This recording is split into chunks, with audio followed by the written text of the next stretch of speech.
Okay. Hello everyone, I'm Alan, also known as McLaren 2009, and today I'm back playing Derail Valley. And what I'm working on today,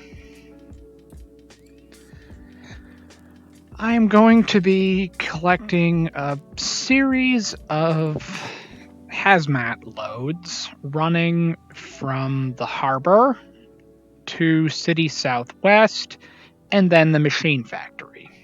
So, first and foremost, let's go in and get our jobs picked out. Alright, now it should be gasoline.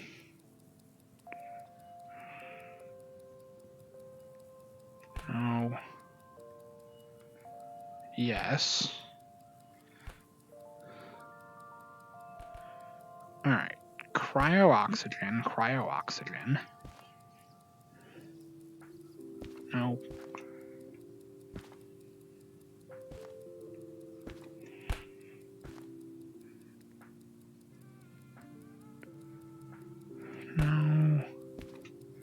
No.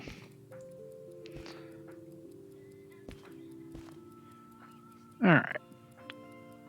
Gasoline. So, 52 and 32.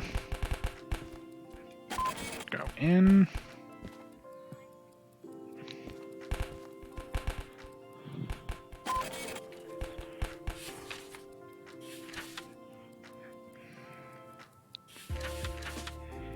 Alright. Both E. And then cryo-oxygen. Alright, so it'll be easy. The intermodal cars are going to the machine factory, the tankers are going to City Southwest. Alright. Alright. Perfect. And they're all in the E lot.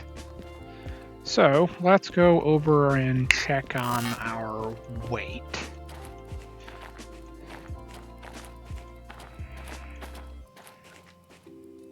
Alright, tankers, cryo. These are gasoline, so 19,000, 25,000. Easy day. And this is oxygen. Okay, so the cryo tankers are going at the back.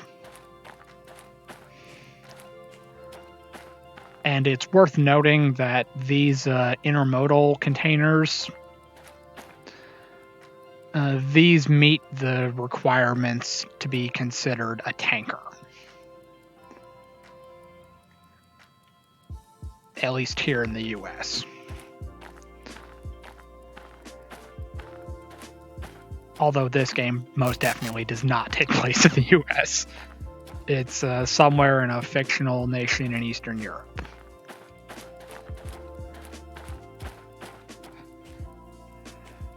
Supposedly loosely inspired by the things seen in Serbia. Which I have not been to Serbia, but I've been to Romania, which is on the eastern border of it. But I was in the capital, Bucharest, so I was nowhere near Serbia. But it's at the same general latitude, so the climate should be comparable. Although if I had to make a guess, I'd probably think it was a little bit warmer, because it's closer to the Med, but I don't know specifically, I haven't been there. I would imagine, like everywhere else in the world, it's pretty nice.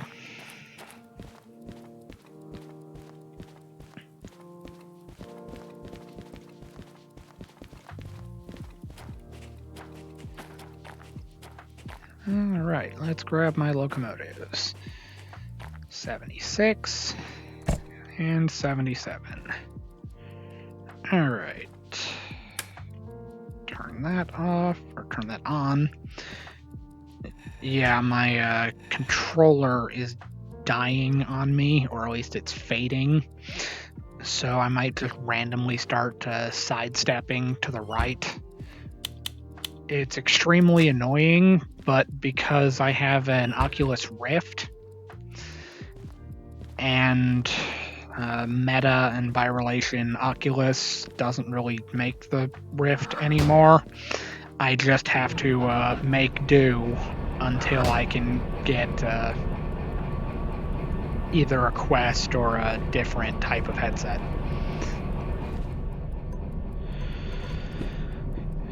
Because replacing the controller costs almost as much as when I got the Rift in the first place, so that's just not happening.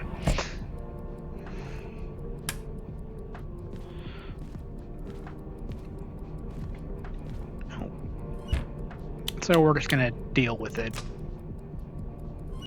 for a little longer. But the good news is, in theory, I shouldn't have to deal with it for too much longer, because I'm finally I'm finally about to start that new job as a train conductor. So keep that in mind. And once that gets started, in theory, I would be able to get a new headset. Although, admittedly, I think I would prefer like what I have with the Rift, where it's hardwired, or it's got a hard cable connected to my computer, so I can essentially play forever.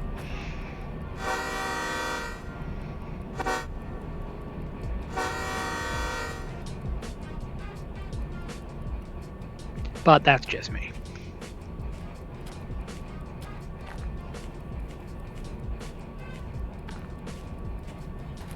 Although if I wanted to go really crazy with the streaming in VR, I might actually consider like the Vive, because then you can get the little trackers, so you can have full body tracking, and then it works better with the haptic feedback suits. I'm a long way away from getting one, but it would just be kind of cool.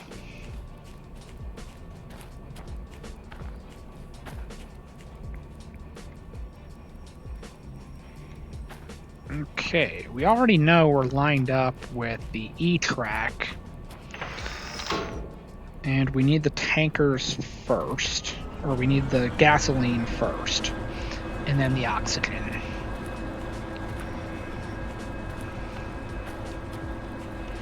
Which, by the way, the combination of gasoline and liquid oxygen just further builds a bomb.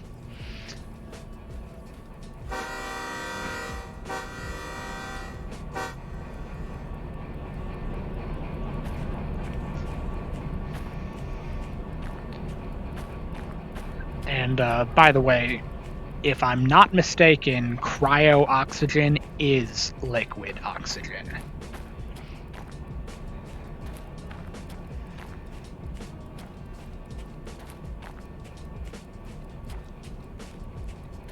I want to say they put it in liquid form so they can have more of it.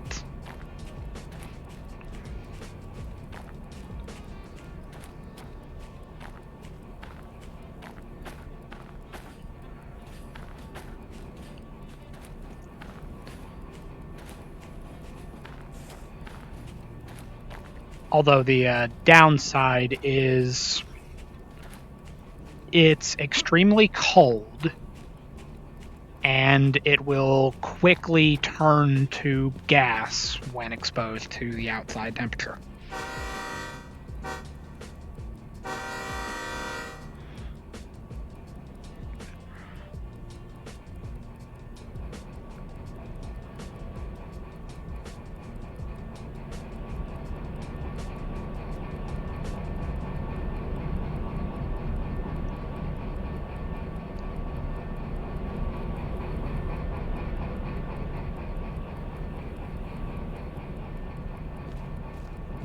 I do have to say that I really do like this game. I mean, obviously I like this game. I keep playing it, and not only do I keep playing it, I keep streaming it. In spite of occasionally running into like some bizarre like bugs and glitches and stuff like that. All in all, it is a really cool game. Hiccups.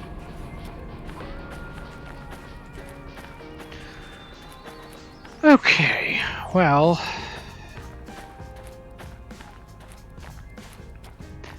it's gonna suck no matter how we slice it, so let's just get started.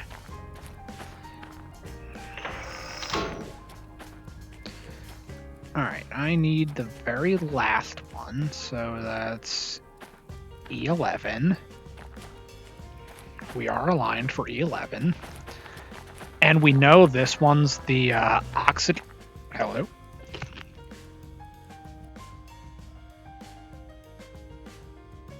Huh? Thank you for the $5.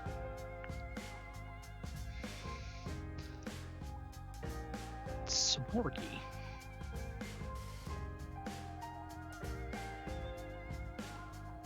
You know, I put that in there, and I honestly didn't think anyone would use it. Thank you. I hope you're enjoying the stream. I'll be completely honest. That caught me completely off guard.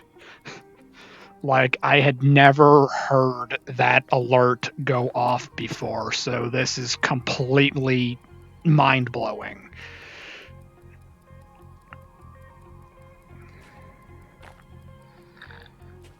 But oh no, you're good. It's just I had never heard that go off when I wasn't testing it. All right, fair enough. Well, thank you for helping. All right, now, as I was saying, the way that you can immediately tell this is gasoline, aside from the fact that it has a job number, and this is 32, which is specifically one of the booklets that I picked up.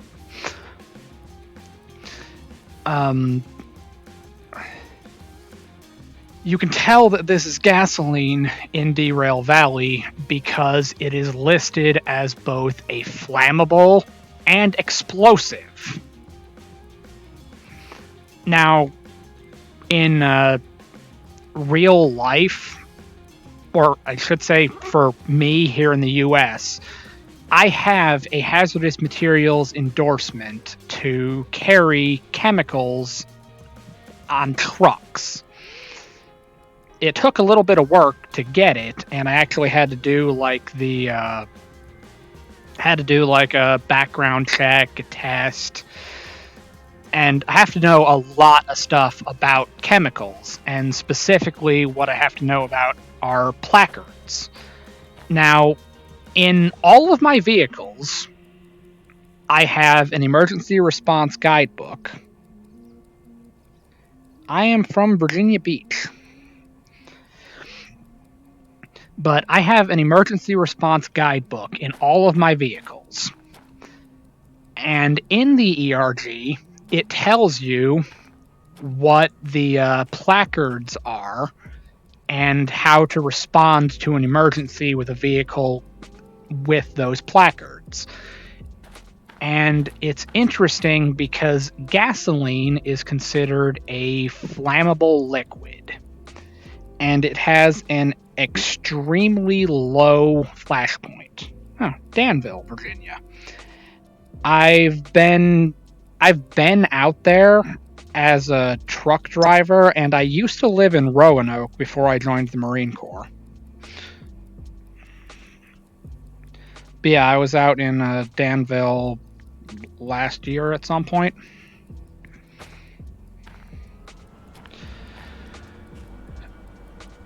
But gasoline specifically has what's called a really low flash point, and the flash point is the temperature at which a liquid produces significant enough vapors to pose a hazard. So basically, enough of it is evaporating that it can potentially ignite or something crazy like that.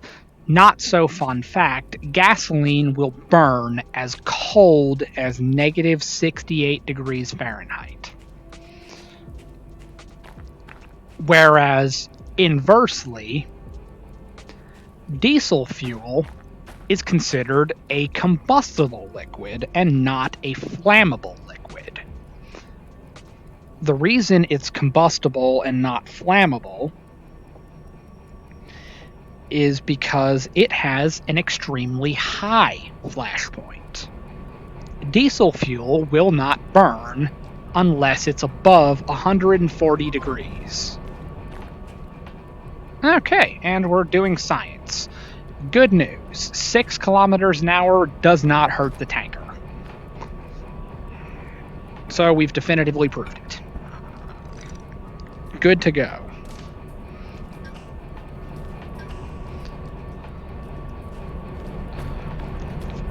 Oh, and I forgot, for my own inside joke on the channel, the rear locomotive is currently connected to the front locomotive. And it turns out I can still use that as a sort of improvised inside joke, because it turns out that basically as soon as you get out of visible range of the coupler, it kind of like despawns to save processing time. So when you get back within visible range, it spawns again, and it doesn't particularly matter which position it's in. It's just, it spawns and it just picks a position. So I can actually use the system that I have.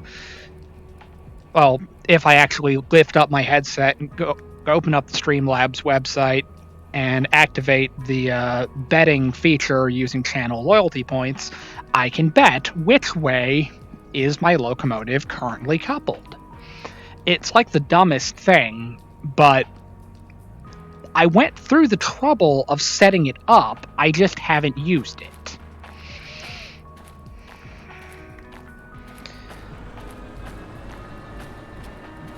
Basically, the ongoing joke is that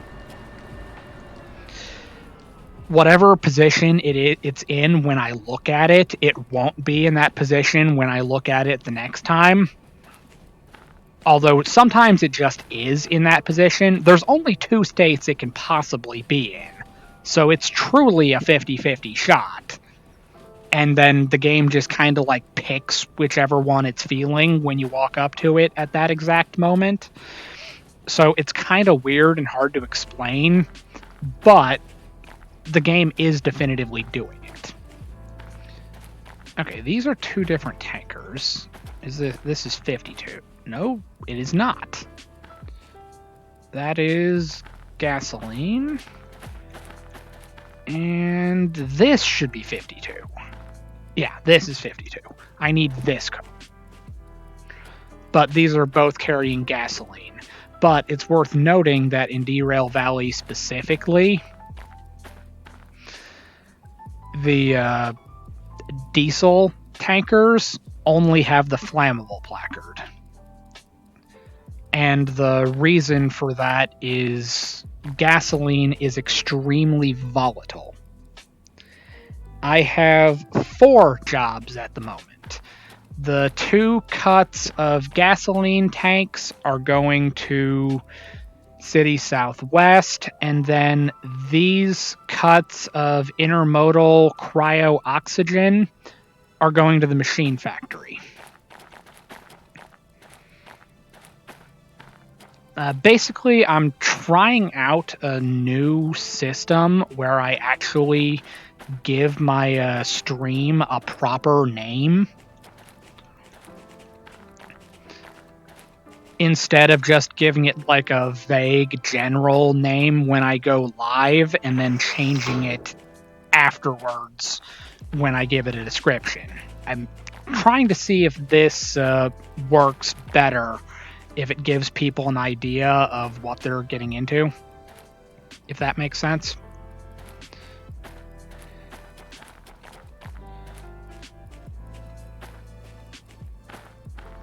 Uh-oh. Is it this one? Oh no, this is an asphyxiant. This is nitrogen. That's going to the steel mill. It's kind of weird when you look at the placards, and I'm used to the placards that I would see on trucks in real life, and so they're a little bit different.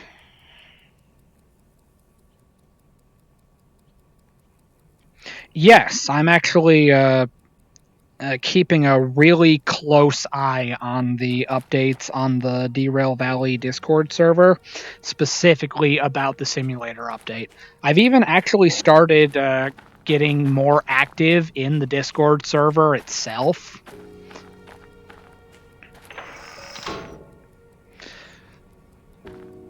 Yeah, there's a lot of stuff that I'm really looking forward to about the simulator update. It's supposed to be out by the end of June, unless it gets delayed again.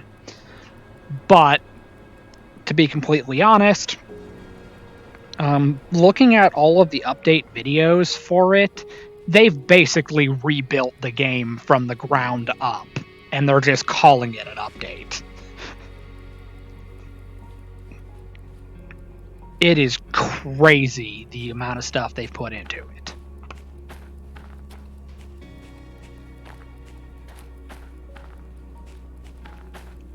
Oh no, I flipped the right one. Worried there for a second.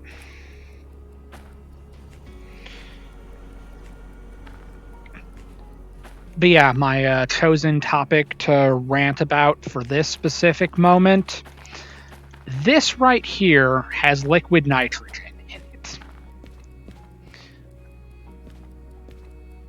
It is an asphyxiant, but it would be marked with a green placard with a number 2 on it, saying it is a non-flammable gas.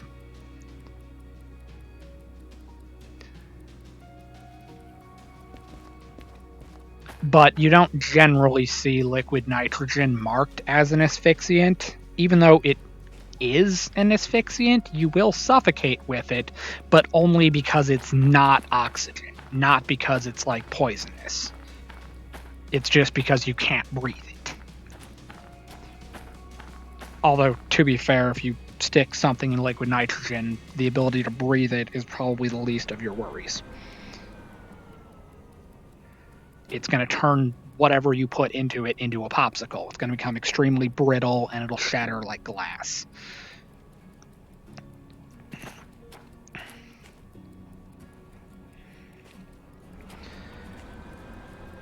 And actually, that's kind of why I always rant about like chemicals and HAZMAT specifically, because before I started driving trucks, I was a college student studying chemistry. And before I was a college student, I was in the Marine Corps. And my secondary billeted MOS, I was a hazardous materials supervisor. So these are kind of my thing. So with that background with chemicals and environmental protection, I knew as soon as I got on the path to get my commercial driver's license, I already knew I was getting a HAZMAT endorsement. I had it on the calendar and scheduled before I even got my first job. And then, at the end of last year, I decided, I'm going to switch from driving trucks to working for the railroad. So, I am going to actually be a conductor in real life. So, it got me curious one day, and I was looking up I was looking up how the FRA handles HAZMAT, just because I was curious about it. Well, the FRA uses the same manual that the rest of the DOT uses, and it's still part of the 49 CFR. But I was curious if the railroad had the same rules with placarded train cars that we have with placarded truck trailers, in that if it's placarded, it can only be interacted with by someone who has a HAZMAT endorsement. Otherwise, you risk losing your license and even potentially going to jail. Well, it turns out there is a similar requirement like that.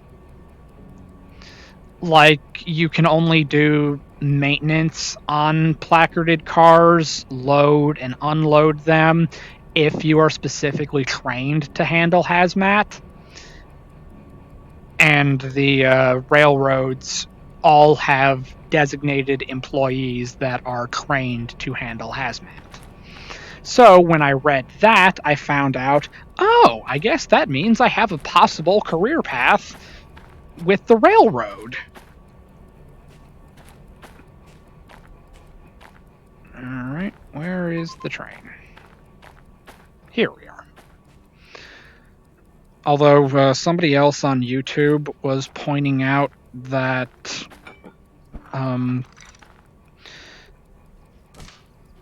while the railroad has people that are specifically trained to work with HAZMAT, they kind of train everybody. So it doesn't really make you stand out that much.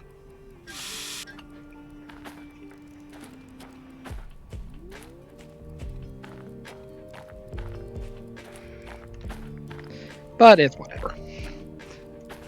Bottom line is,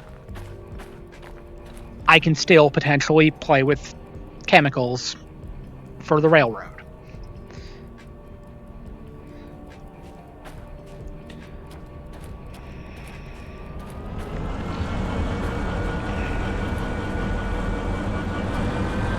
And all in all, this actually won't be too long, all things considered. Because both cuts of gasoline are relatively short. Let's see. They're both 5 cars each, so that's 10. And then I think the intermodals are slightly bigger. They're 8 cars each. And they're basically identical loads.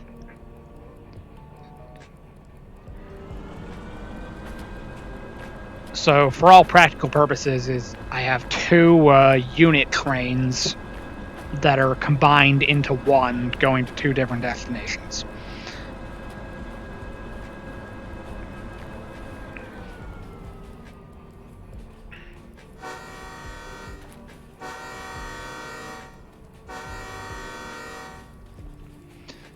At this point, I just hit the horn because I want to, but it's whatever.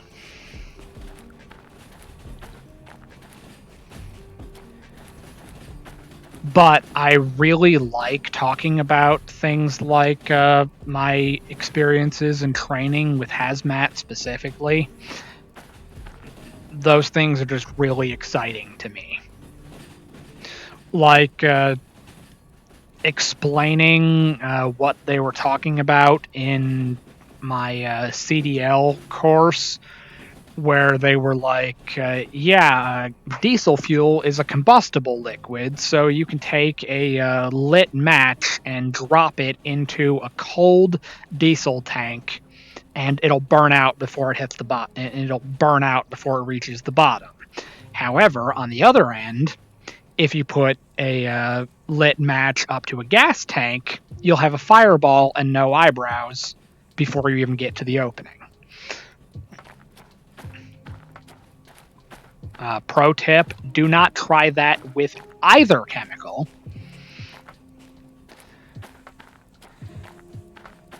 Because it's worth noting. When do I plan on making the switch to the railroad? Actually, hopefully very soon. I just got the notification saying that I am awaiting a start date.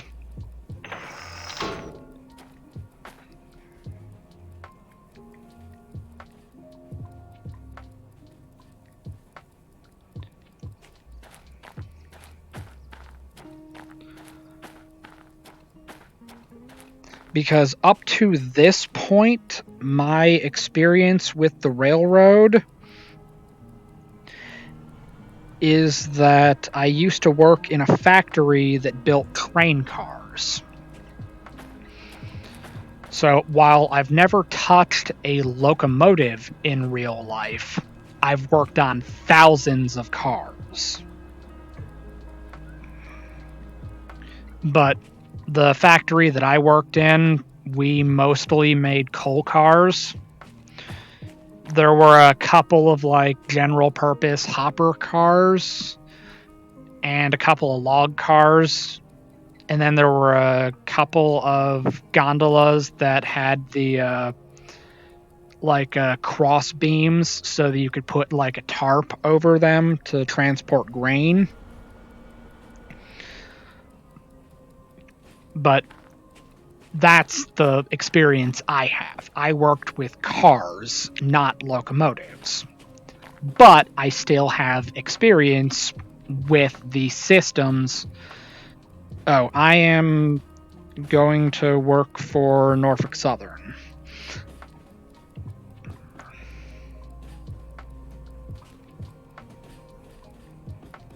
They're kind of in the news at the moment, and not for good things, but it's whatever.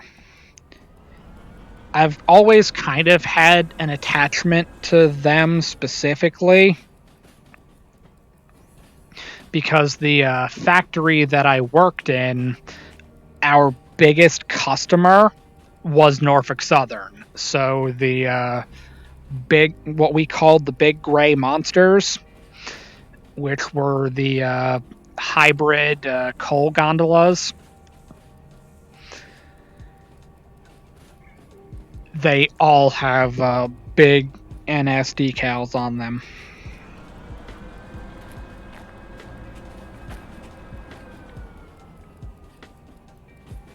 Yeah, I like the black and white.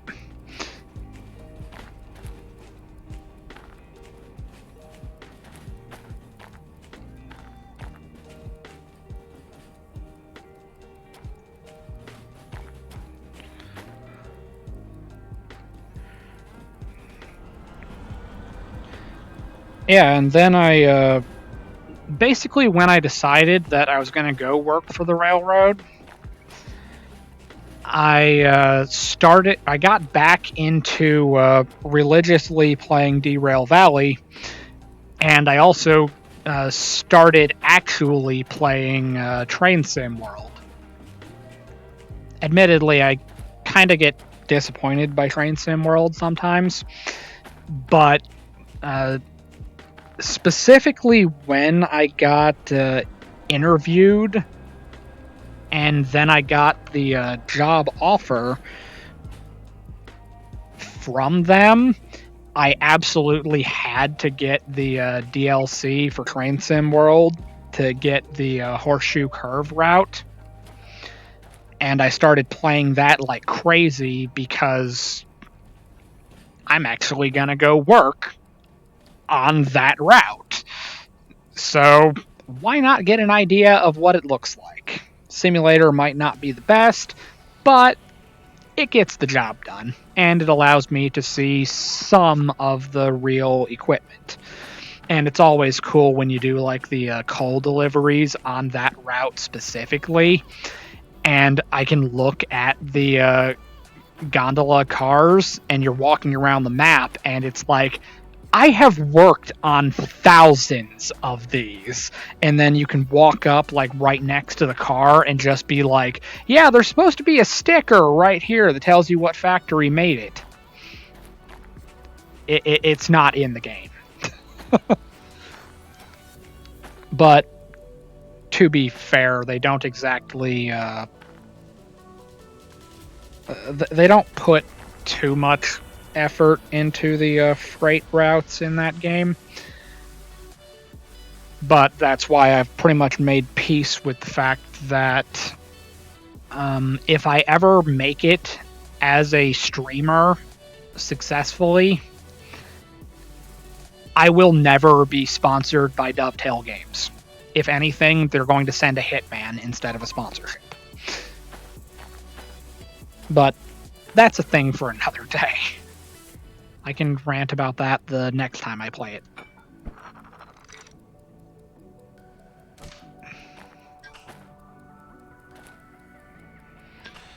Nope. Turn that off. Alright, now we run to the back of the bus, and we check to make sure we got air coming out. And we do. Pro tip, that is not how you test the air on a crane. That is how you test the air on a truck. A crane has a radio-controlled device that pretty much does it for you.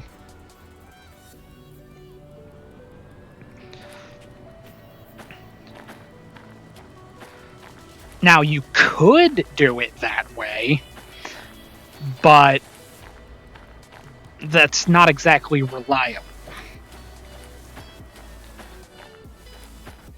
Because that test only shows that there's air in the pipe. Not that it's up to full working pressure.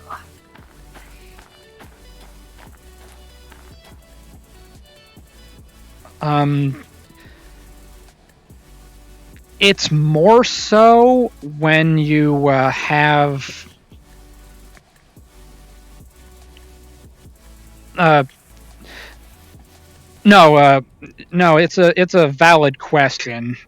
You don't release the brakes, or you don't open the valve on a train to check the air pressure. You have the end of train device that'll tell you what the current pressure is at the back of the train in the air pipe. However, the thing that I do in the game comes from my experience as a truck driver. And you don't see it with single trailers. However, you do see it with double and triple trailers. That before you connect the air hoses to the next vehicle in the sequence, you open up the valve to listen to see if air's coming out, and that'll tell you if air is getting all the way through the series of vehicles. Because the way that truck brakes work, we have spring brakes on all trailers, and it's been that way since like the 60s. And you have to have 120 psi of air pressure constantly flowing through the tractor and trailer in order to release the brakes. Cranes do not have spring brakes, but they cannot release the brakes until the pipe pressure is equal to, or the cylinder pressure is 0 and the pipe pressure is equal to the equalizing reservoir.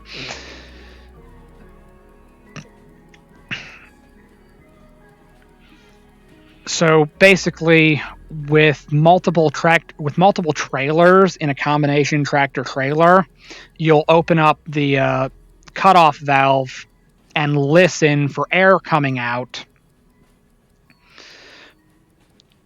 just to make sure that there's air in the system. If you don't hear air coming out, it means you either have a leak somewhere or you forgot to tie in a hose, which specifically with doubles and triples, there are glad hands on the backs of the trailers for your emergency and service brake lines. And you have to connect the trailer to the converter dolly and the converter dolly to the next trailer. And you have to pretty much do it in that order.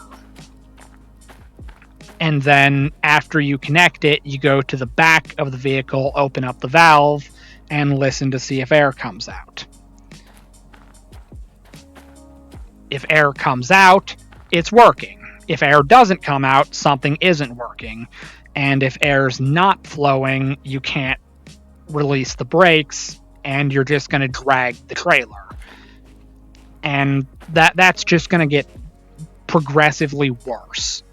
You're going to have you're going to shred your tires, burn your brakes. You might have a fire. You might have a blowout. Basically, it's a potentially very bad day. Now, none of that compares to how a train works. It's just in my head, since we don't have an end of train device yet. I just go back, pop open the valve. Okay, there's air coming out. System's working. It's not what you need to do to play the game. It's just what I do.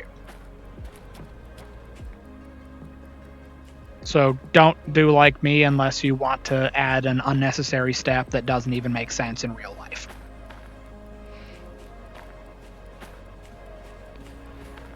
But at least you can understand the logic behind why I do it that way.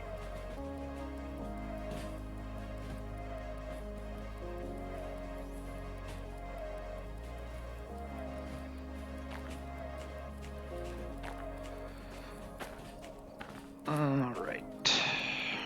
Past that. So a train brake, independent brake, pop it into reverse, kick off the train brake, flip the switch, throttle up, kick off the independent. And while we're at it, we might as well check to make sure this is all correct. 20, 80, 20. Okay. 32, 52, 80, and 20.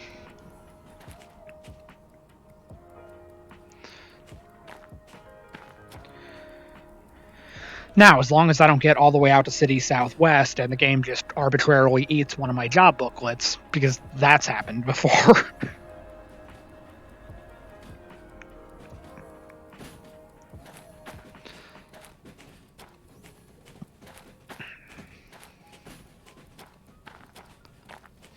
But then again, the last time that I played, I had this weird thing where it ate my remote. I still had it, but it somehow turned the remote into this cassette. So it looked like I had two A11 cassettes in my inventory, which I don't, by the way. But it still looked like that was the case.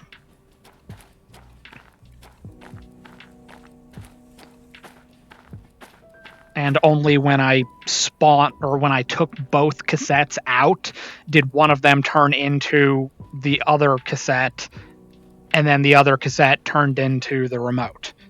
It was the weirdest thing. And that was on Friday?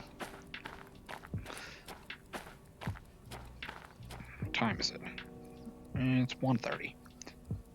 Now, I've been doing this for an hour, or almost an hour, and I have accomplished nothing. All of these jobs are supposed to be done in like 37 minutes tops. And here I am at 49 minutes, and I haven't even left the yard yet. I am a big supporter of slow is smooth, smooth is fast. It takes a lot longer to do something again if you messed it up than it does to just take your time and do it right the first time. Alright, that's 20, this is 80. Bam, we got hooked up to all of the cars, and basically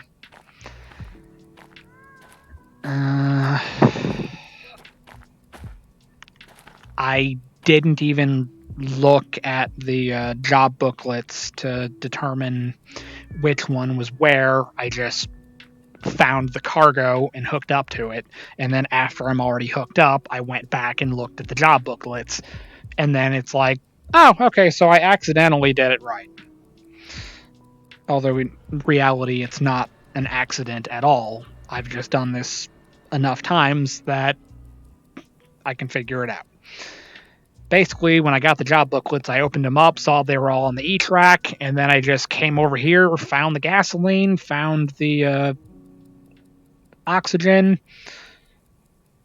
and get it all put together, and we head out. But one thing I can do, since this is the very last cut of cars, we're going to go back here, and we're going to grab this. Crew, caboose.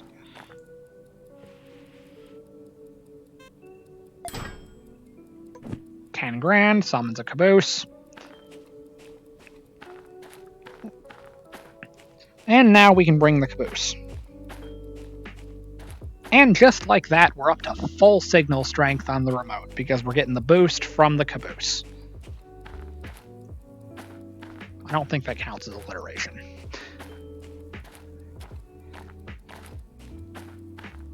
Okay. Is this 80? No. Okay, we gotta get to the front of 80. Right here. Alright, let's set the independent so that it doesn't just bounce off.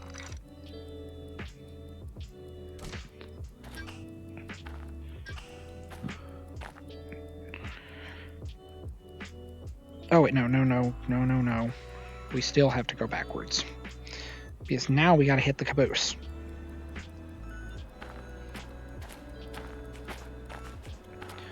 Realistically, it would take time to pressurize the pipe in all of these cars. But the game kind of made it a little bit easier.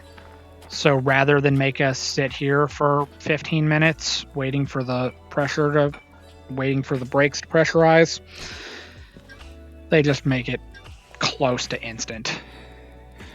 And then we can go back to the back of the caboose, pop open the air, and it works. And while we're at it, it's worth noting that until the simulator update comes out, this is the only working handbrake in the base game.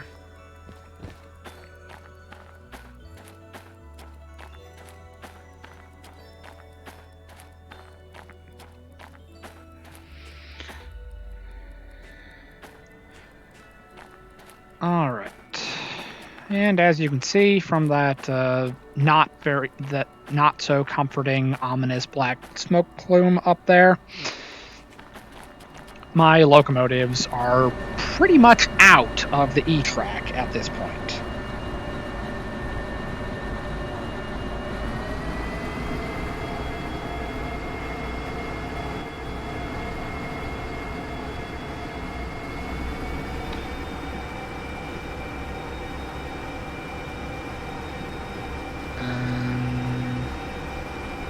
Okay.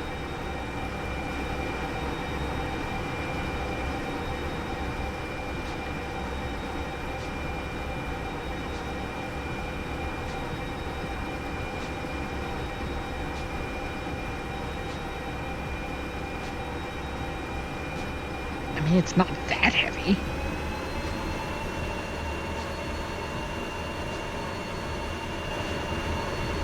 It's probably the invisible wall.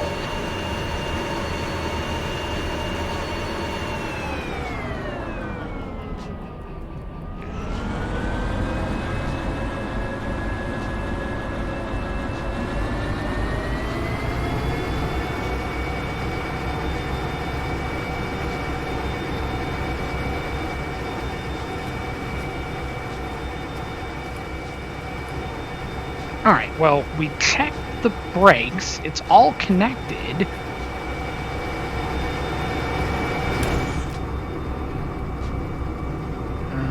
Okay, something's not connected.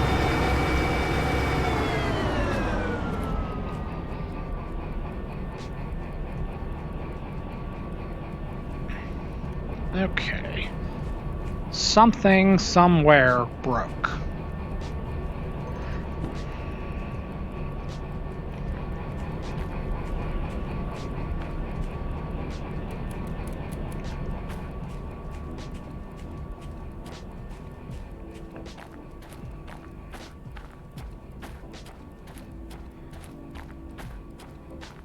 But the question is, what and where?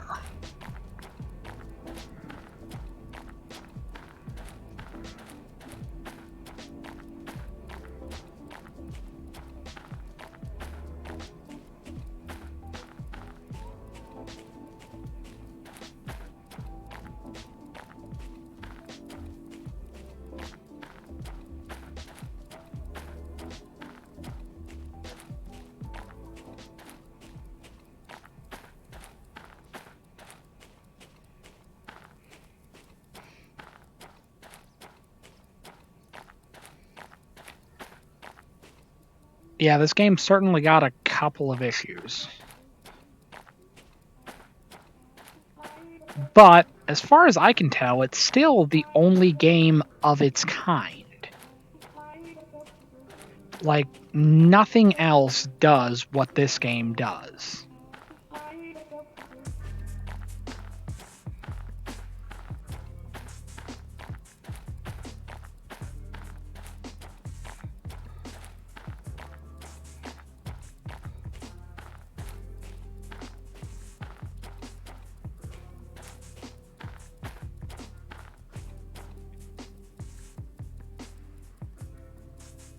Why did the... Okay.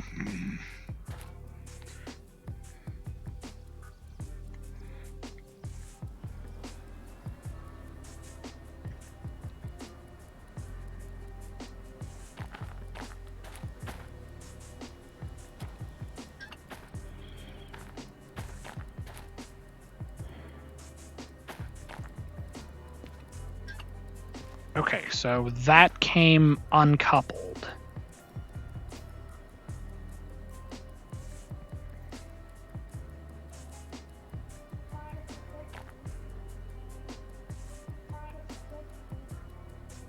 Did I forget to tighten it down?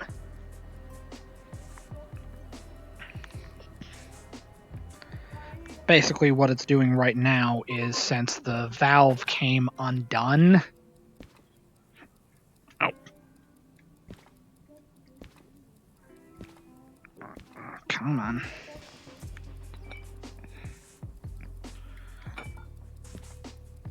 Tightened.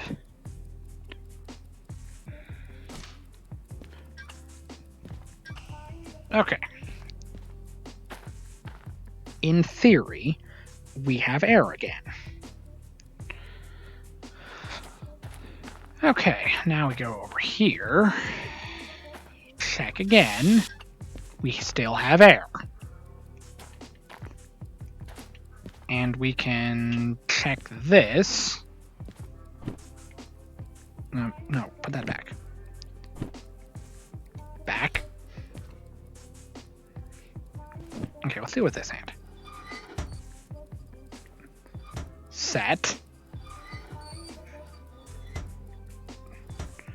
Released.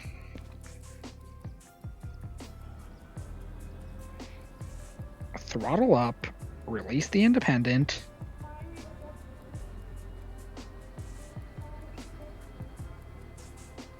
And go.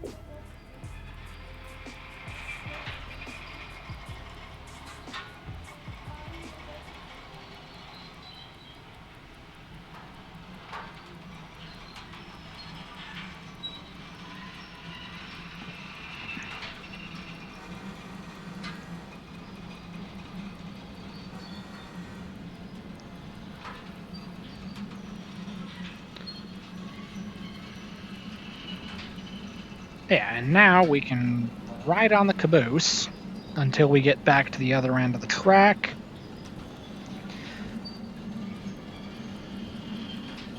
Alright, let me pause that real quick so I can get a drink.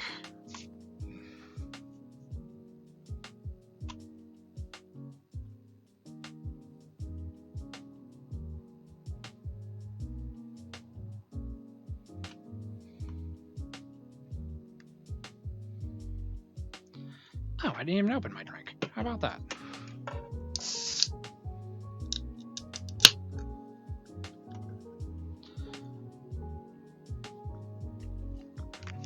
Alright, good to go. Okay. Now, basically what I try to do in this game, I try to make it so that you're always aligned to go through an industry.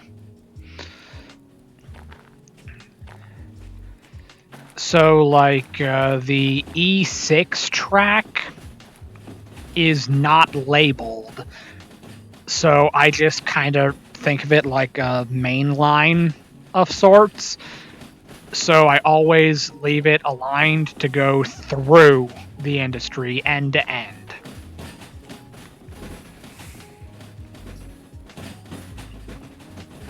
And the reason being, whenever I come down from the military base, I always come this way. Or I always come in that way.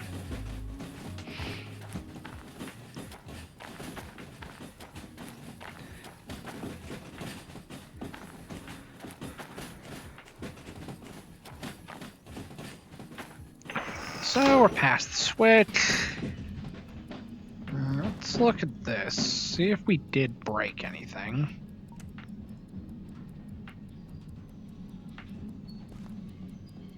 I mean, that makes sense. It's going to be worse than that. Because we're going to get to City Southwest. And I'm going to refuel my locomotives there when I dump off the gas tankers.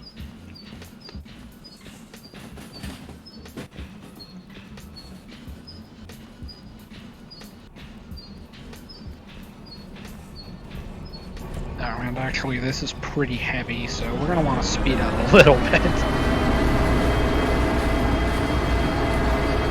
And put this away.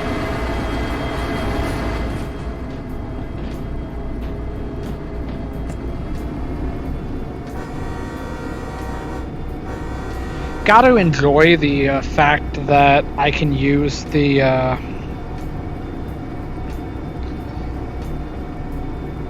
well, you see, the reason it's so high is because it's like double the cost of manually servicing it.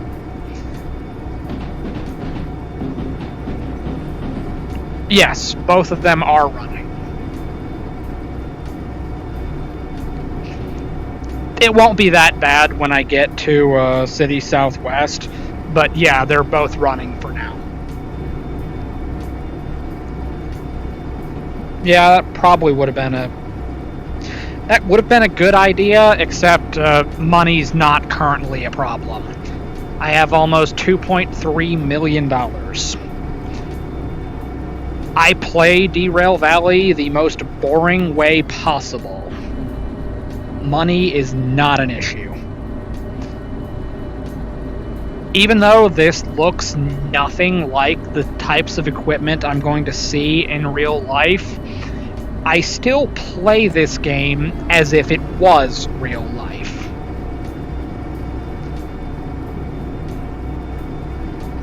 It's probably because, like, in my head, since I'm wearing my VR headset, for all practical purposes, I am inside of this locomotive.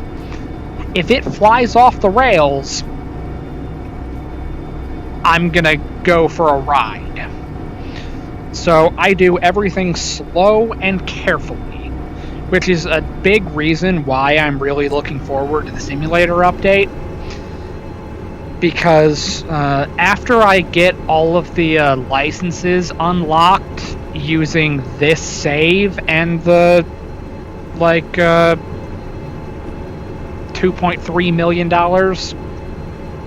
After I get the new licenses, I'm going to start over from square one in a brand new save, still exclusively played in VR, but I'm going to switch to the hardcore difficulty, or the realistic difficulty, and there's a slim chance, because they want you to play it carefully and smartly, I might actually be able to get time bonuses again, which as of right now, no time bonuses. I have been streaming for an hour, and let's look at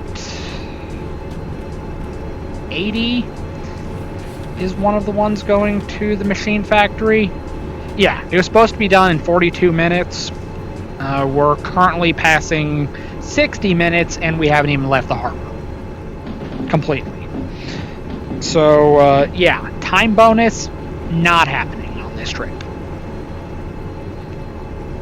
But that's okay, I take my time and do everything carefully. If you're looking for an exciting, explosion-filled game, I am probably not the streamer for it. This has been my improvised training tool, because I haven't started training yet. So I've just been playing these simulators to kind of get like a feel of what the job looks like. I know very well the job does not look like what's depicted in Derail Valley, but I have more fun with Derail Valley because of the immersion of being in VR. So in 160 hours, I have only played in VR. It was actually the first or second game I got when I got my Oculus Rift.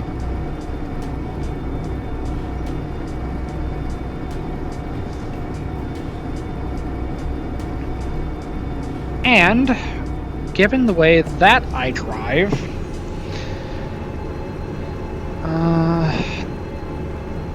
I have like procedures, if you will, for how I do this, and I started picking it up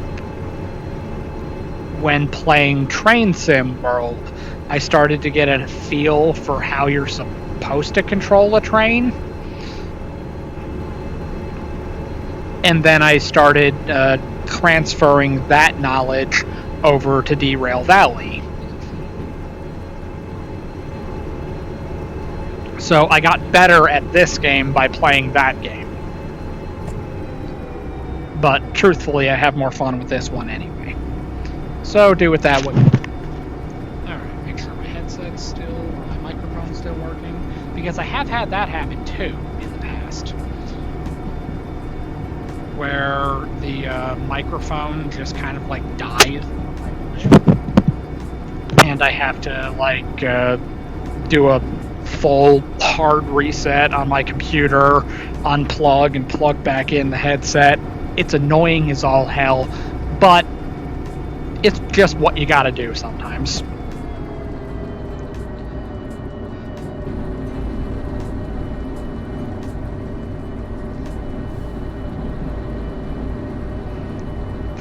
But I finally got the nerve to select the train operator role on the Discord server, and if anybody ever asks about it, I can justify it by saying that while I don't have experience with locomotives, I have experience with freight cars. And hello, welcome back to the stream. Right now, I am working on carrying gasoline to City Southwest and liquid oxygen to the machine factory. I have 2 DE6s, and they're putting in work going up this hill. But we're getting to the point where it's about to start going downhill. Oh, and I also brought along the caboose because, well, why not? It's good to have the extra signal boost for the remote control. And I got to enjoy the remote control while I can, because it's now April, and the current expected release for the simulator update is supposed to be by the end of June. And when the simulator update comes out, I'll no longer be able to use the remote control on DE6s. So I'll have to switch out, or I'll have to add one of the shunters onto the back, so that I have something I can remote control while doing switching in the yard. But at the same time, I can't really complain about it, because I do get it. Like, the DE6s are extremely powerful, comparatively speaking, so they're supposed to be like a late game thing that you don't use for everything. And they want to make it so that you're not doing shunting jobs with the DE6s. So instead, they want you to use the DE2, the DH4, or the DM3. So they want you to use those in the yard, and then just use the DE6s for over the road.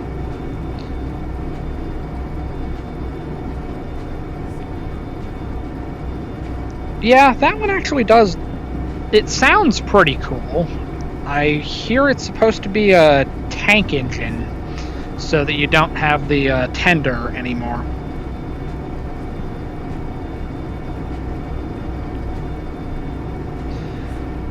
I don't use the steam locomotives as much as I could, but that's also partly because I'm kind of attached to these two locomotives. I've had 76 for like ever, and I've actually been teleporting around the map with it specifically. Then one day I got back to the harbor, and locomotive 77 spawned in, so I have 2 locomotives in sequential order. So I just carry these everywhere.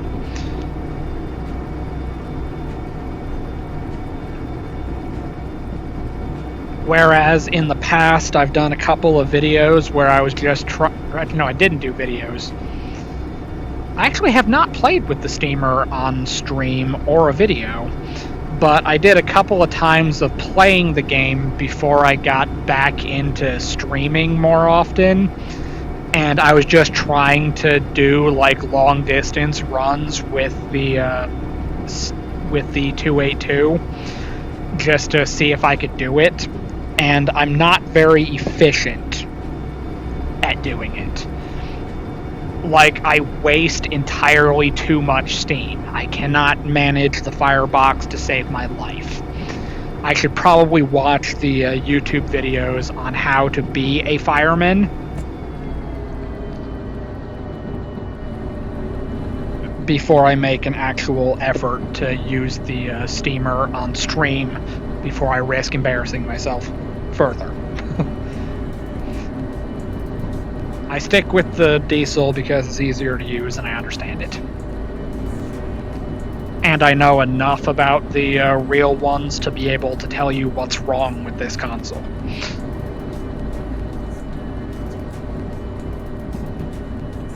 But it's not really something to complain about, because at no point did they say this was a realistic one-for-one train simulator. It's just inspired by real equipment, and then they took some artistic liberties to make it unique and their own thing, so that it's inspired by real things, but not exactly a replica. Oh yeah, I can start it and I can use it, but I don't use it right.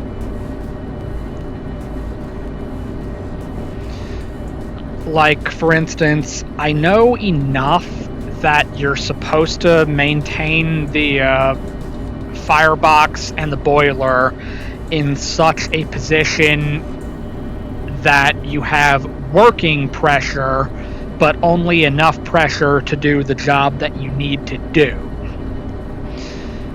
Whereas you don't just keep throwing coal and water into it constantly, because then you'll have what I have, where the safety valve is constantly popping off because you've maxed out the pressure. And luckily, you can't overload the boiler yet and make that explode. But I hear rumors that it's coming. I think they're saving the videos on the steam locomotives until they're closer to releasing the update. But if we can blow up the diesel locomotives, I'm willing to bet we can blow up the steamers.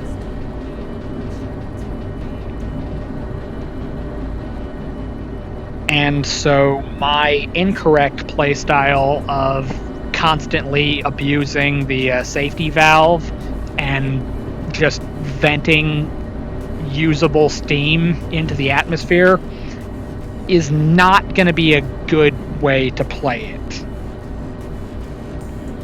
Alright, it was nice talking to you. You have a nice day as well.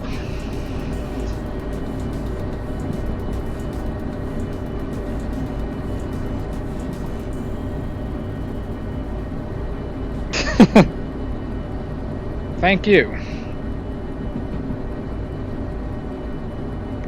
Why isn't that...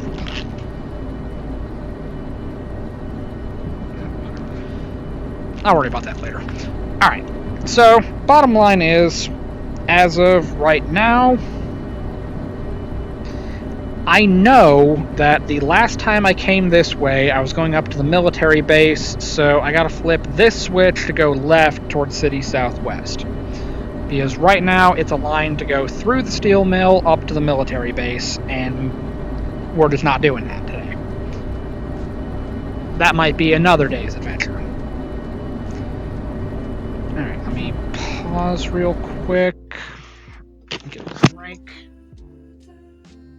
Oh, I have 3 viewers at the moment.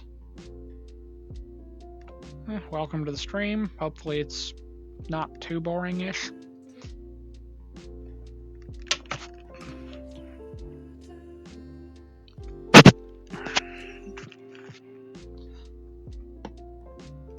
Basically, I do everything in this game slow and methodical.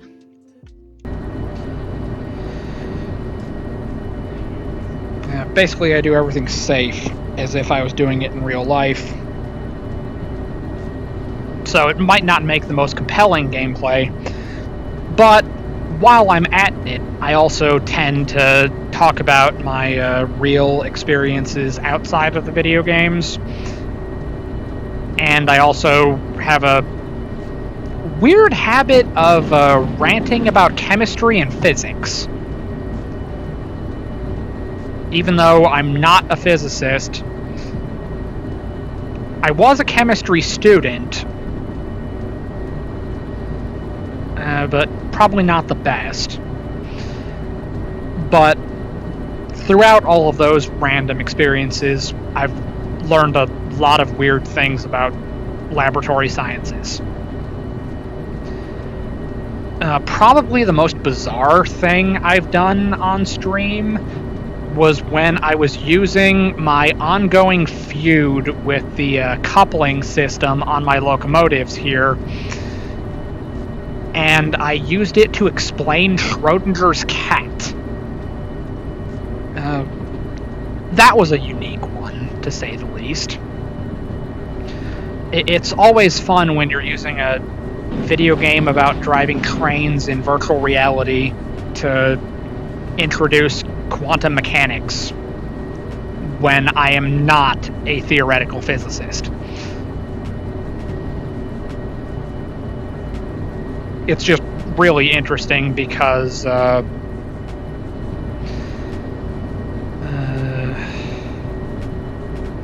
only reason I know anything about quantum mechanics is because of chemistry. You don't learn that in general physics. That's a more advanced physics subject. I should have turned off the... I should have idled the engine, like, way back here. So I've just been speeding up, going downhill, and... Oh, that's gonna bite me.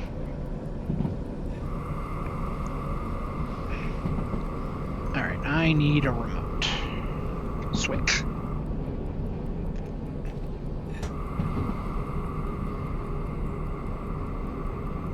This is one of the steepest hills in the game. So I definitely want to be applying brakes going down here. You can only go 50, I think.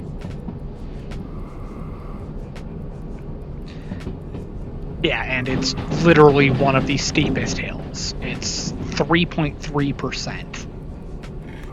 And the best part is, this is right at the other end, or this is at the southwest end of the first area you go to after completing the tutorial. So you're going to be coming out of this area and you're going to sink or swim. You're going to figure it out, or you're going to fly off the bridge.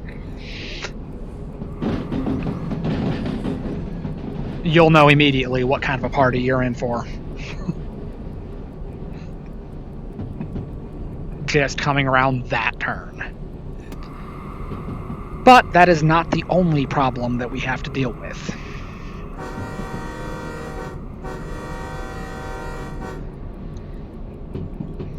There is another area over here in between these two junctions that area has a bad habit of breaking apart my MU locomotives.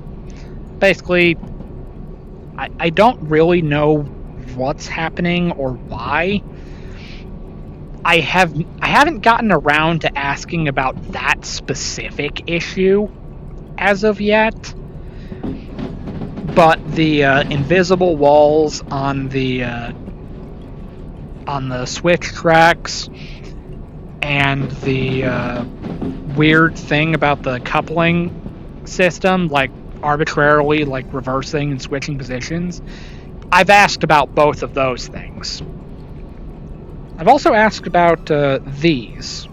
Found out these have names. And we will still have them after Simulator comes out, so good news.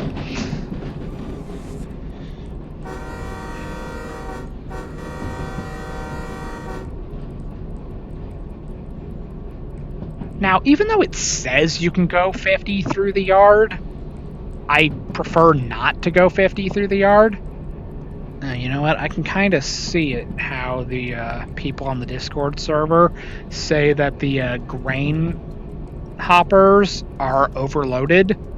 Yeah, I can kind of see it.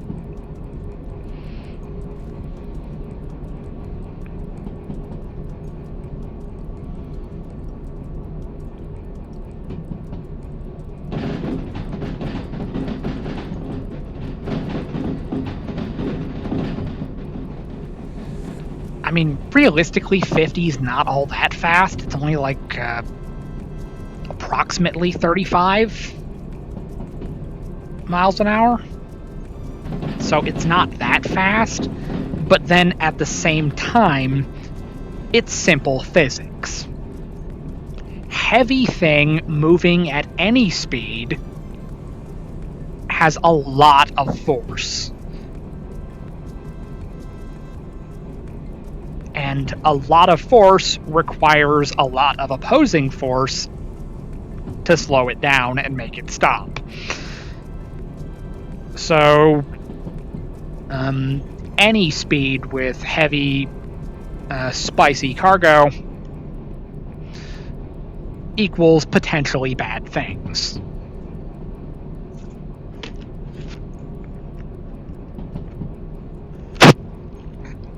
But such is life.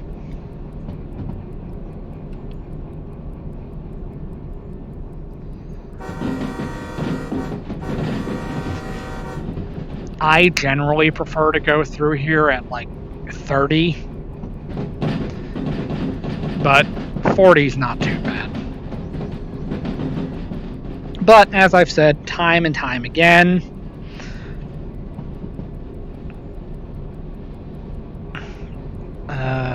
I do everything very slowly. Even though the speed limits go up to like 120 in some places, I will not go 120. I might go 65 or 70 if I'm feeling bold. And you'll immediately think, well, that's extremely slow. How is that you feeling bold? Well, I'm not very exciting. Sorry. But at the end game, when you have every license in the game, whenever you do break something, the cost weighs heavily on you. So do that with caution and care.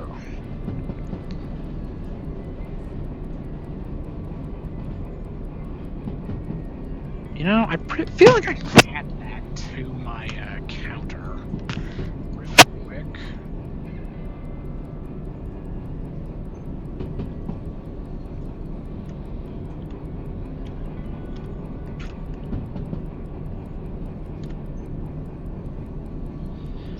I don't know if it counts per se,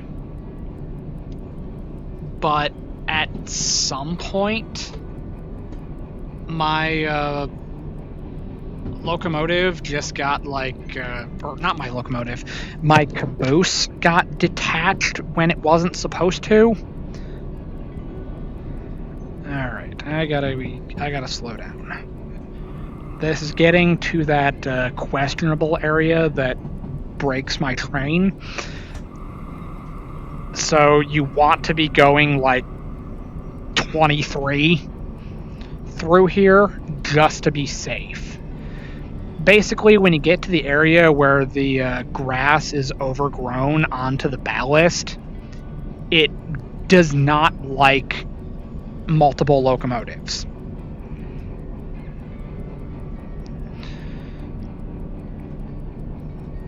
It really doesn't like when they're like back to back connected at the long hood end. But sometimes it just doesn't like the just two locomotives in general. It's more so around this next turn up here. But the bottom line is you don't want to be slowing down, because I guess when you're applying the brakes and getting under the speed limit, that's when it breaks the locomotives. But if you're going slow already, it's not as likely to break it. But yeah, I updated my derailment counter just because back at the harbor, my caboose got detached somehow. It was weird.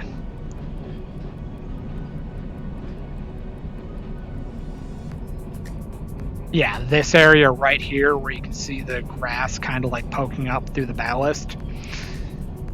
This area is where it gets a little bit weird. There's a part where it's worse, but this is where you start to get an idea of what you're going into. The bottom line is I don't want to be accelerating through here.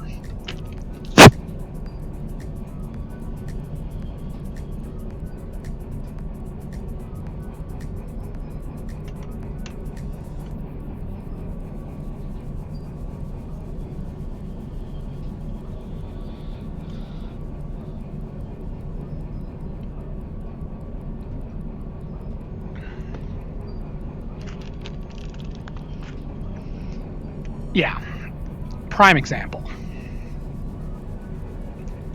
This track needs some maintenance. It's starting to look like the abandoned tracks we have where I live.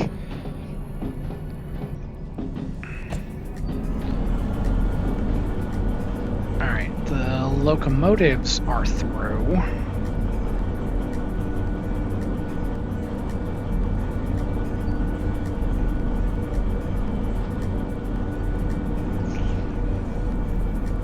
Alright, it's going on an hour and a half. So more than likely what I'm going to end up doing is the same thing that I've done the last time that I did this route. And I'll probably get the gasoline cars backed up into City Southwest, refuel the locomotives, and then I'll probably just leave the liquid oxygen until the next time I stream Derail Valley, which will at this point be on Monday. Or not Monday, Wednesday. Today is Monday. Days are hard, okay?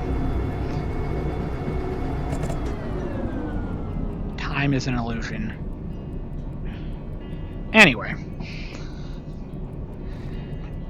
But in order to drop off what we've currently got, we're going to be coming up on the turn for City Southwest, and ideally I need to leave the LOX cars.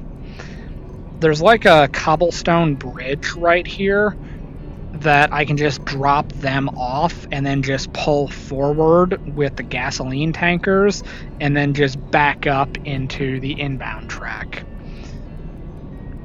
And if we're lucky, 52, 32. They're both going to C2I, so it doesn't matter in the slightest. Don't remember which one's which, but we'll figure it out.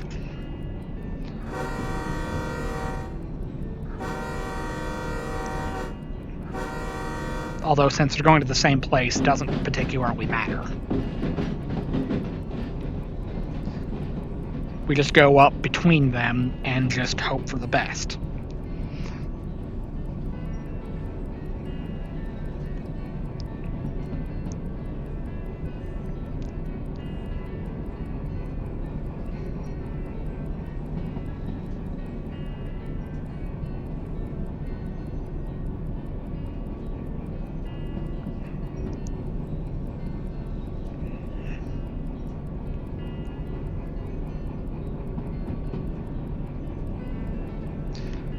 Okay, I need to grab this, put that away. I need my remote, and turn that on. It's paired with the second locomotive. Hop off. Apparently that's not the way to do that. It appears the correct thing to do is to hop off from the engineer's side, so I would have been on the right.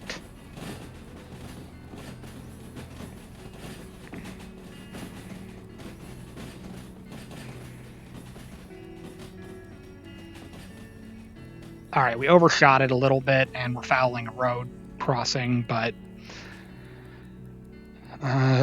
I'm fairly confident everyone in Derail Valley is either dead or missing, and it's like the Chernobyl exclusion zone or something.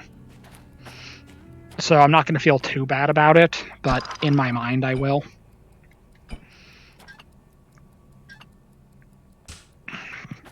In my head I'm going to pretend to care.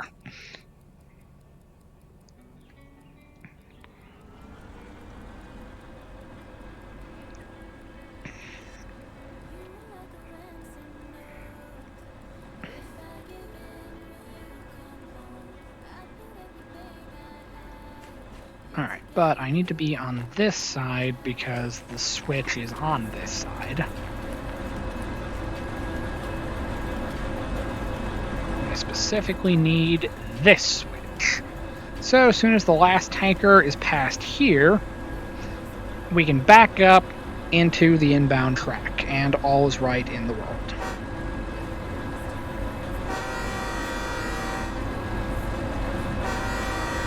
Currently blocking a crossing, or we're simultaneously blocking a crossing and fouling the main line, but it is what it is. The valley is empty anyway.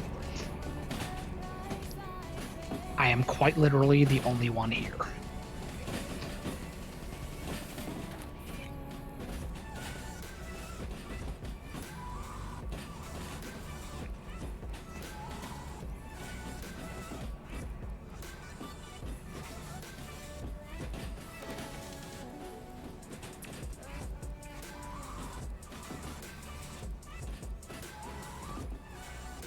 Alright, just a couple more cars.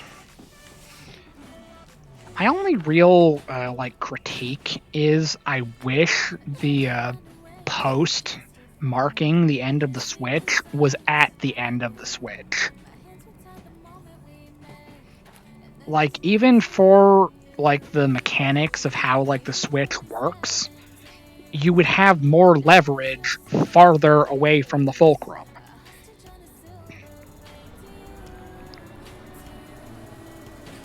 So why would you move the switch closer? It's going to have a harder time moving the rail.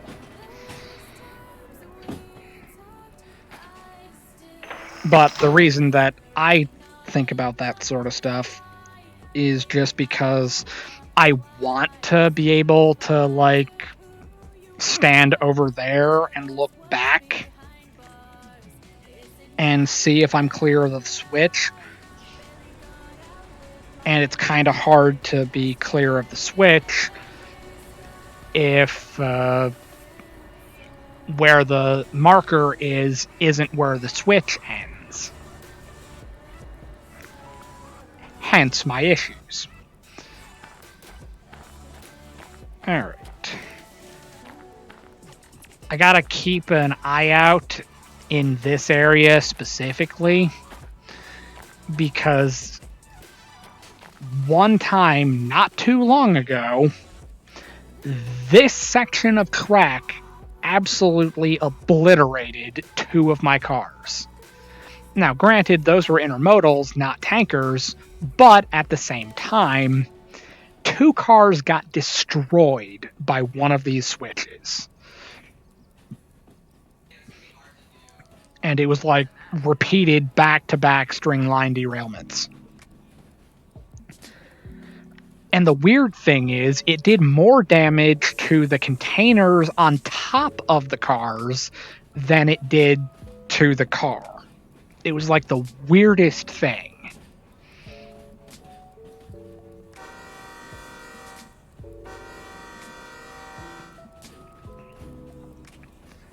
Alright, make sure that is going right, like it's supposed to. That's going left, that's going right. Okay, wonderful. Not wonderful. We need to be going this way. Yeah, it's 2i. Okay, that's a problem. In the past, I've always had it going to 3.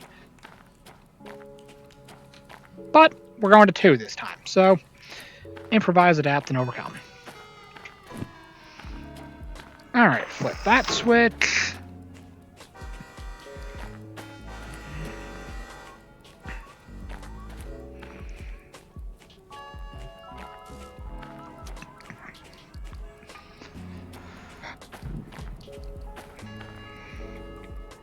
What safety regulations? The FRA has no power here. Safety third in Derail Valley.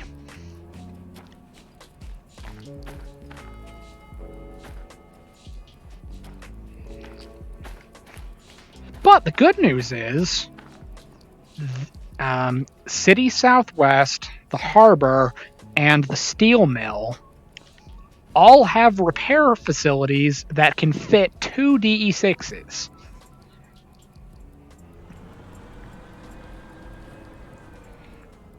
So I really like doing my maintenance here.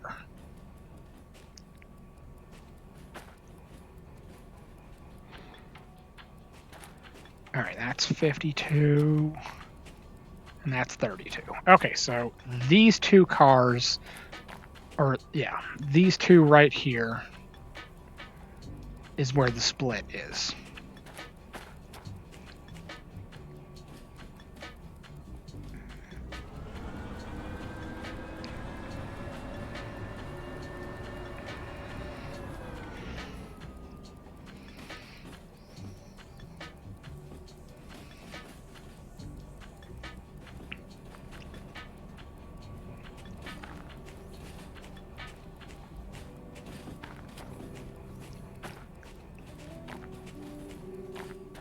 All in all, this is a very, like, relaxing game. Like, there's not a whole lot to it. You kind of just load it up, run some trains, preferably not blow anything up, and you're golden. Not a whole lot you have to stress out about. It's just a happy, pleasant game.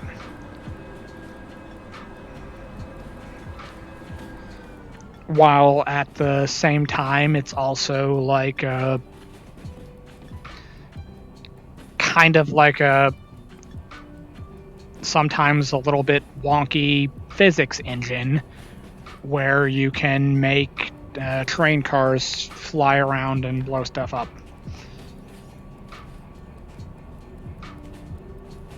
And it's literally in the name that you're supposed to do that. So me being careful and safety conscious as if it was the real world is probably not in the spirit of how you're supposed to play the game, but that's kind of the beauty of buying the game. You kind of just play it how you want to play it. I want to play it safe and use it as like a training aid of how to approach the equipment and rail operations. Even though that's definitely not its intended purpose, it's still a nice thought, if you will.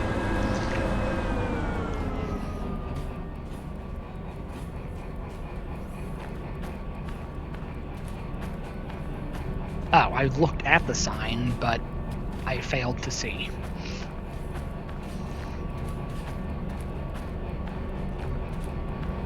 Alright. Let's set the train brake, set the independent, kick off the train brake, put it into forward, and let's cut here. If it'll let me.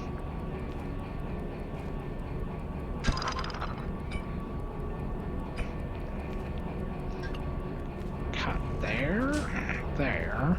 Alright, now it should be 5 cars, so 2,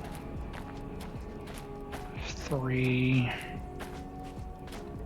4, 5, 32, 52. Yep, cut here.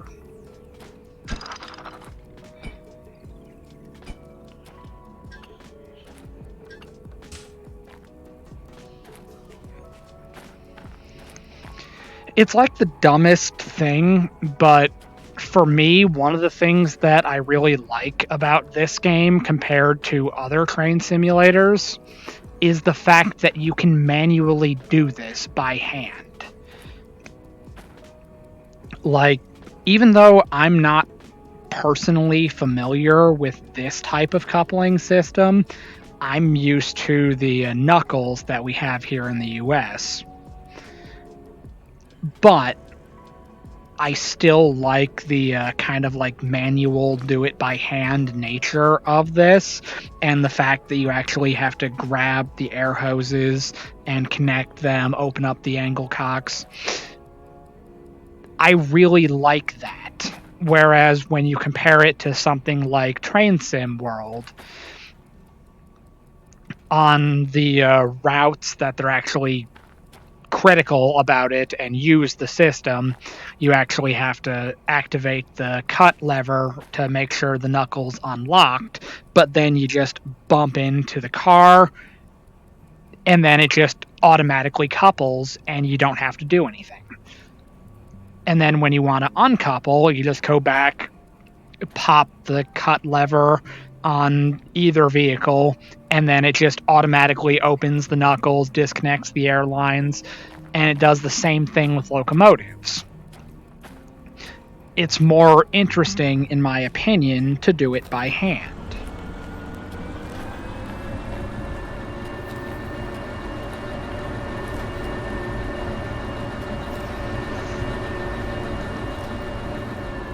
Because my experience is with train cars, not with locomotives.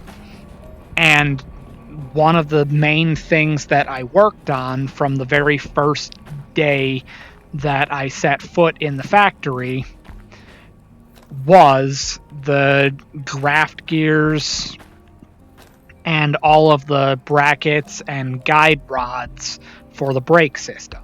That was specifically what I worked on. So being able to couple cars by hand is really cool, and it's kind of like when I was in the factory.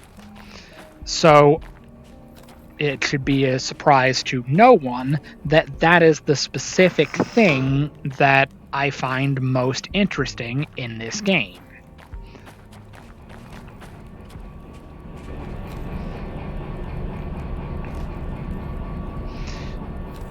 Like, obviously, I like running the trains and locomotives. I prefer the diesels over the steamers, but that's just because I know how to use these a little bit better. I'm not as efficient with steam as I am with diesel.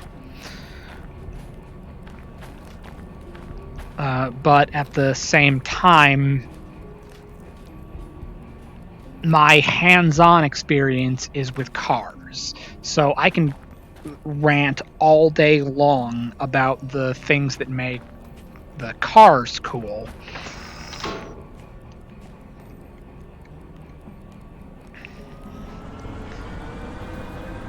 And it's harder to rant about the things that make the locomotives cool because I haven't gotten to interact with one yet.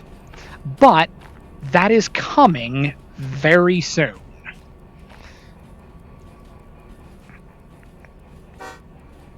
Hopefully, in the next couple of weeks, I will be going down to sunny Atlanta, Georgia, to learn to be a train conductor in real life. So I'm going to be back working with freight cars and locomotives. So, in short, really looking forward to that.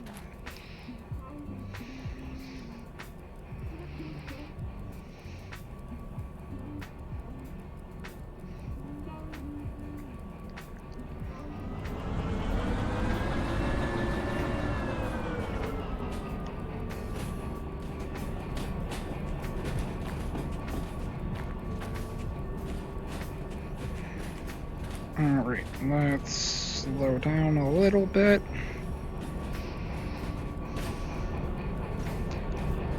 I say we're getting carried away, but we're going like 8.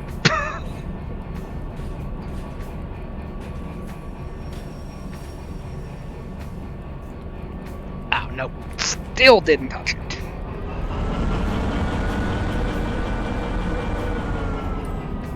There it is. Alright, now we go up in here, turn off 77.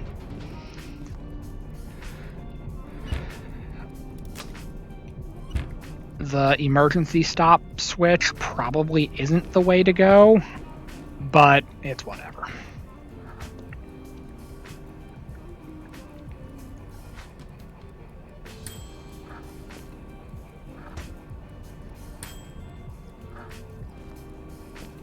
Alright. Done a little damage to the wheels and a little to the engines, but... wallet?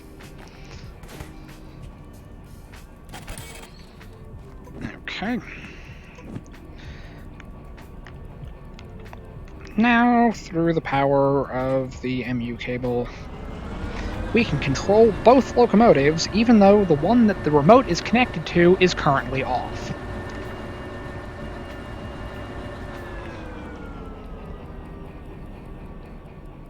Thus exemplifying why these don't have a cutout lever, or a cutout switch, because they're never cut out. You can use the controls in both locomotives at all times. Alright, let's go up here, turn this off, turn that off, and turn this off. Nope. Okay.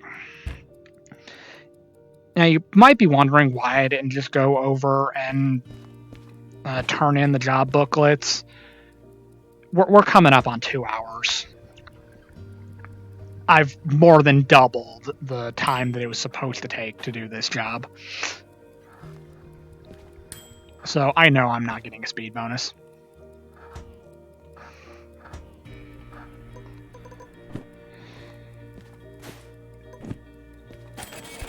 So about 18,000 for 2 locomotives to come all the way out here. Alright, so we gotta go over to the station office, which is right here. Grab this, grab this.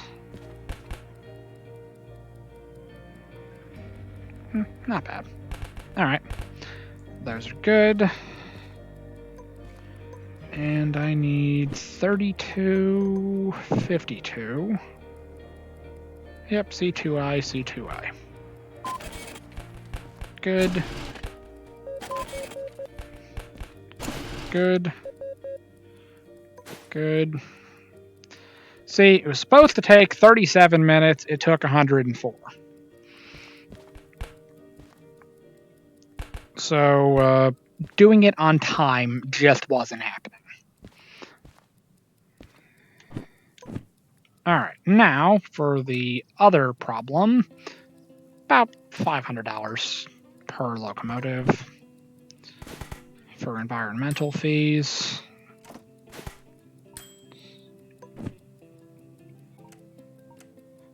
Sweet. And we go down, look at my stats real quick. Remaining copay. $1.1 million. Yeah, that's why I don't cause chaos.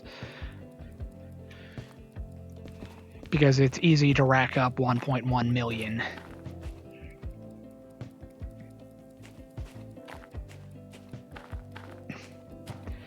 You know what? As I was saying about the working on cars, I've worked on cars like these specifically, except the ones that I worked on didn't have doors in the side. They could only be loaded and unloaded from the top. But the bottom line is you go under here and all of these like brackets and things that are holding up these guide rods that make up the brake system and connect the brakes on the front trucks to the back trucks so they all work in unison. These brackets, I put those on. And then I've also put in these levers and the rods themselves, but I didn't do that very often. That more so came in later in my time at the factory when I sort of became like the universal fill-in guy that could go to any line, any position, If they needed a welder, a fitter, or in some very rare cases, a machinist, I could do all of those things. But I started with those brackets. Then I started working on the draft sill, which is this part right here. There would be like a spring, well, not on these, because on these the springs are in the buffers, but with the knuckle couplers that I'm directly familiar with, there would be a box right here called the draft sill, and there would be this spring-loaded buffer thing inside of it that cushions the impact from coupling. And that is specifically what I worked on in the factory. Although, while we're here, I didn't look to see if there was anything going to the machine factory.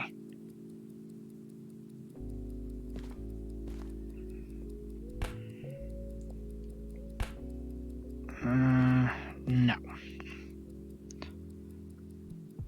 I mean, there is stuff going to Oil Well Central, but that's back the way I came, so that's not happening. Alright, so what we've got going on for next time, because we're coming up on 2 hours. So, what I've got going on for Wednesday is I'm going to take the cryo-oxygen cars the rest of the way up north to the machine factory in town. And then while we're there, we'll also figure out what we're going to do with the caboose. Probably clear it again, because it's just such a hassle to bring it along. But what we have accomplished today, I built a combined train of gasoline and liquid oxygen at the harbor. Brought the gasoline to City Southwest, got it parked, refueled the locomotives, and got that all positioned so that I can head out next time that I stream Derail Valley. Dropped these off right here temporarily, even though this is a bad thing to do because, for one, we're blocking a road crossing. The people that live in City Southwest are not going to be happy that the main road out of town is blocked with liquid oxygen. I should have stopped them on the bridge, or at least backed them up off of the road crossing, but it's whatever. Nobody's here, so shoot me. But it's also bad for another reason. We're currently blocking the main line going through this area. So we're just causing all kinds of problems. But it's whatever. So next time, we're going to take these up to the machine factory and then find out what we got going on after that. So this seems like as good of a place to stop as any. So this has been Derail Valley. Thank you all for watching, and have a nice day.